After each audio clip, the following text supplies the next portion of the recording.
Oui, je dirais que si on veut aller aux choses véritablement globales, il y a au fond de tout cela un projet méthodologique que je construis depuis plus de 30 ans aujourd'hui, et qui est le projet d'une méthode d'analyse des systèmes de pensée, pour reprendre la très mauvaise expression de Foucault, dont je fais la critique quelque part, et peut-être même dans ce livre. Euh, En fait, il s'agit d'une théorie pour l'action.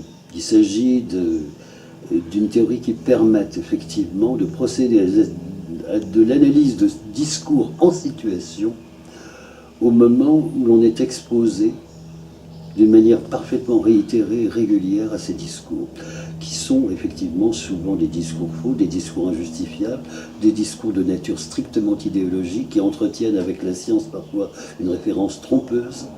Et tout ce système de prudence dont j'essaie de donner les premiers éléments théoriques dans des ouvrages aussi anciens que la pensée hiérarchique et l'évolution ou la raison classificatoire, trouve une sorte de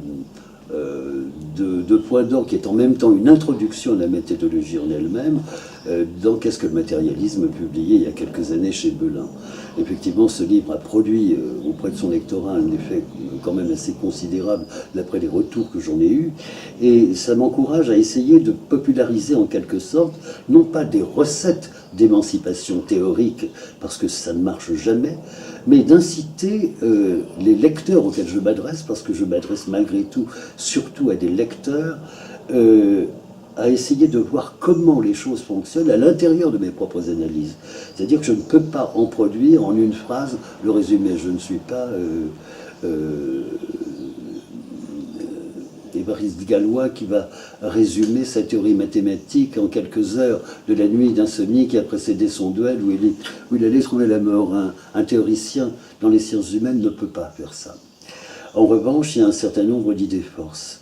Ces idées-forces ont pris naissance beaucoup plus que chez les philosophes à travers ma lecture de Darwin. Cette lecture a été déterminante pour tout ce qui compte à peu près aujourd'hui et qui restait ininterprété sur le plan de la science elle-même. C'est-à-dire, qu'est-ce que véritablement l'origine de la morale? Quel est le rôle de la religion là-dedans? Comment peut-on s'émanciper du discours religieux tout en maintenant l'exigence morale? Ces questions, je les estime résolues à travers ma méthode et à travers aussi les illustrations que j'en donne dans mes études darwiniennes. Alors là, bien sûr, la recommandation de lecture va de soi, mais en même temps, elle est irréaliste dans la mesure où j'ai beaucoup trop écrit, notamment sur Darwin, pour conseiller sérieusement aux gens de tout lire. Je dirais simplement, lisez l'effet Darwin. Ensuite, si vous voulez aboutir à ce livre, L'intelligence des limites, qui est la limite actuelle de ma théorisation, eh bien, lisez Théorie du sacrifice et lisez enfin ce dernier livre que j'ai eu le plaisir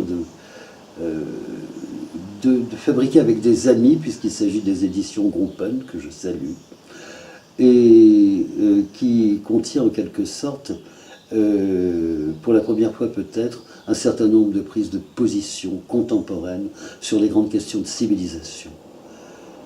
La civilisation, nous sommes en train de la perdre, et nous l'avons déjà en partie perdue. Ceux d'entre nous qui pensent qu'il faut construire des murs contre des gens qui fuient la guerre, ou qui fuient la misère, ou qui fuient l'inondation, ne sont plus des civilisés. Ceux qui condamnent ceux qui leur portent secours et en font des coupables aux yeux d'une loi inique, ne sont plus des civilisés. C'est le problème qui se pose aujourd'hui à ce qu'on appelle très globalement l'Occident, c'est surtout le problème qui se pose à tous les pays riches. Il y a un système qui est en train de trouver aujourd'hui sa limite et qui s'appelle le capitalisme, qui s'appelle l'économie de marché, qui s'appelle le libéralisme.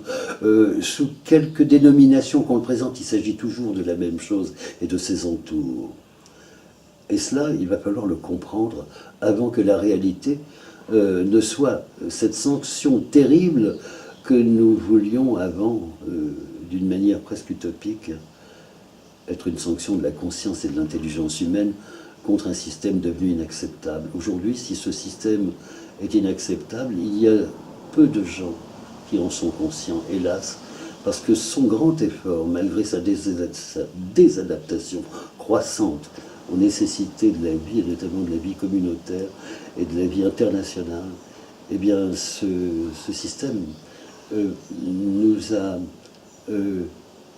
si fort imprégné du sentiment de l'impossibilité d'une alternative que la plupart des gens qui voudraient le combattre pour le substituer autre chose sont aujourd'hui dans une sorte de résignation. Il n'y a pas de testament politique à proprement parler dans les paroles que je prononce aujourd'hui. Ça serait beaucoup trop encore. Il y a simplement une volonté qui ne peut pas mourir. La volonté que la civilisation ne soit pas remplacée par une barbarie résurgente, par la barbarie de ceux qui aujourd'hui construisent des murs au lieu de construire les conditions qui feront que les catastrophes annoncées pourront être converties en chances nouvelles pour une humanité plus libre. Voilà, c'est un petit peu cela que je voulais dire en conclusion.